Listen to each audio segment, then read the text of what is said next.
imagine being able to set fire on something with your mind. Like you could be at a birthday party or something, and while your friends are getting excited over the cake, you could literally just light up the candles with just your brain, and everybody will be like, wowzers, is that some kind of trick candle or something? Well, Allie the Land, she can actually set things on fire with her mind in this book. Like actually, which is super cool, right?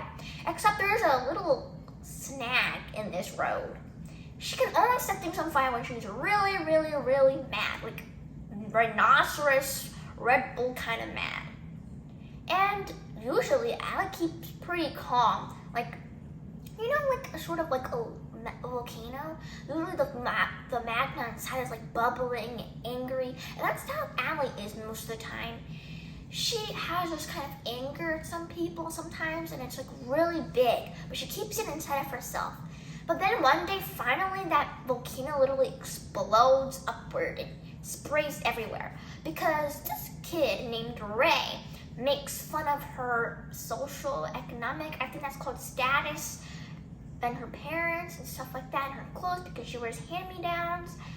Well, Allie gets really, really mad. And then in science, she entirely blows up the room with fire and sets the entire place ablaze, like the title of this book, Ablaze. Because a lot of the times in this book, things are being set ablaze like a Californian wildfire. At first, Allie doesn't think that it's her. Like, who would? Like, nobody would think, oh, it was me. Yeah, it was me. I did that. But, like, in this world, most of us think, no, that can't be possible. It must have been some sort of accident or chemical reaction or whatever. That's pretty logical. But in this book, Allie really begins to realize that fires are popping up everywhere she gets mad, so it seems like it really is her that's setting on this fire. But here's the biggest but. This book has the most unexpected twist in the road that I've ever seen or read in my entire life, like literally. Like, there's something that readers do, I think, especially for me. It's that, like, when you read a book, like enough of the book, you usually begin to predict what will happen next. And a lot of times your guesses or predictions are really educated based on how the author wrote it.